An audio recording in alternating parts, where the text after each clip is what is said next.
Olá!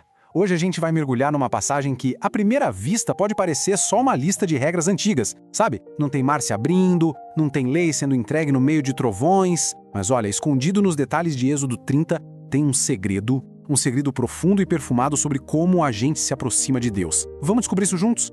A pergunta que pulsa por baixo de toda a história de Israel, e talvez da nossa também, é essa. Depois da libertação, depois do milagre, como é que se faz para ficar perto de um Deus que é fogo consumidor? A resposta, ela não está onde a gente espera. Pensa bem, depois de toda a grandiosidade do Sinai, das leis entregues com relâmpagos e tudo mais, o tom de Deus muda. A conversa fica mais íntima, vira quase um sussurro. Fica claro que a proximidade de verdade não se constrói no barulho dos grandes eventos, mas no silêncio da devoção de todo dia. E é aqui que a história ganha um novo sentido. A presença de Deus, a comunhão com Ele, ia ter um cheiro, um aroma sagrado, único, que ia preencher o lugar mais santo de todos. Êxodo 30 é, na essência, a receita do perfume da presença de Deus. E o que a gente precisa sacar é que este capítulo não é só um manual de instruções para um templo antigo. É um mapa. É o próprio Deus ensinando um povo recém-liberto a cultivar, a manter a intimidade com Ele no dia a dia. Essa mudança é fascinante. Lá em Êxodo 20, Deus entrega a estrutura, a lei, os limites sagrados.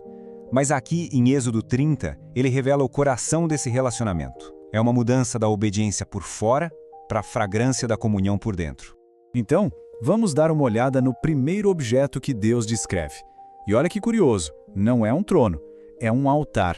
Um lugar pequeno, posicionado de forma estratégica, e o propósito dele já revela o primeiro segredo da intimidade com Deus. Os detalhes aqui dizem tudo. O altar ficava lá dentro, bem pertinho do véu que separava o lugar mais sagrado. E ali, o incenso tinha que queimar sem parar. Uma fumaça perfumada subindo aos céus de manhã e de noite. O simbolismo disso é muito forte, né? Uma conexão que nunca para, de oração e intercessão. E tinha uma regra bem clara. A receita desse incenso era só para Deus. Ninguém podia fazer igual para uso pessoal. Isso ensina pra gente uma coisa que vale até hoje. A presença de Deus é um privilégio sagrado. Não é um produto que a gente consome ou uma experiência que a gente fabrica para o nosso próprio prazer. E aqui a gente já começa a ver uma imagem muito clara do Evangelho. O sacerdote oferecia o incenso, intercedendo temporariamente. Mas aquilo era só um símbolo, uma sombra que apontava para Cristo, nosso sumo sacerdote perfeito, que é a nossa intercessão permanente diante do Pai. A fumaça daquele altar era um eco da oração que Jesus nunca para de fazer por nós. Bom, agora a história fica ainda mais profunda. Para fazer parte desse povo, para ser contado entre eles, Deus manda fazer uma coisa bem curiosa, um censo. Mas não para contar soldados, e sim para contar almas. E olha só, cada alma ali tinha um preço de resgate. E o ponto principal é esse, meio ciclo de prata. Não interessava se a pessoa era rica ou se era pobre, o preço era o mesmo para todo mundo. Diante de Deus, o valor de uma alma e a necessidade de salvação são iguais para todos. Isso era uma ideia radical para a época e, convenhamos, ainda é para a nossa. É interessante que a palavra hebraica para resgate, kofer, ela tem essa ideia de cobrir. O pagamento não era tipo uma compra e venda, era uma cobertura para o pecado. Um ato de expiação que permitia que a pessoa fosse contada no meio do povo de Deus sem que nenhuma praga viesse sobre eles. Então a gente entende, aquele meio ciclo era só uma figura, uma sombra do resgate de verdade. O verdadeiro preço, o resgate de valor incalculável, pago de uma vez por todas, por ricos e pobres, por todos nós, foi Cristo. Seguindo em frente, o texto mostra pra gente dois rituais que parecem simples, mas são carregados de significado. Lavar-se na bacia de bronze e a unção com o óleo sagrado. E juntos, eles ensinam sobre o processo de se manter santo.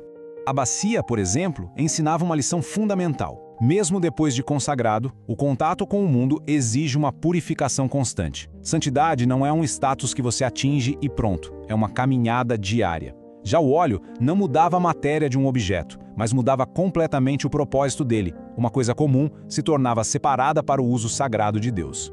E essa é uma metáfora muito forte para a nossa vida, né? A gente foi liberto da escravidão, mas enquanto a gente caminha nesse deserto do mundo, a gente se suja. Por isso a gente precisa, o tempo todo, da água da purificação que vem da palavra de Deus para a gente se manter limpo. E da mesma forma que o óleo da unção, o Espírito Santo vem sobre a gente. Ele não tira a nossa humanidade, mas ele nos separa para um propósito divino. Nossa função, nosso destino muda radicalmente. A gente deixa de ser comum para se tornar um instrumento para a glória de Deus. Então, tá, chegou a hora da gente juntar todas essas peças. O altar, o resgate, a bacia, o óleo. Cada um desses elementos não é só um ritual antigo. Cada coisinha dessa é como a face de um diamante, sabe? Todas elas refletem a luz e a beleza de uma única pessoa. É impressionante ver como tudo aponta para ele. Cristo é o nosso incenso, a oração perfeita que sobe ao Pai. Ele é o resgate, o preço pago por todos nós. Ele é a água viva que nos limpa de verdade de todo pecado.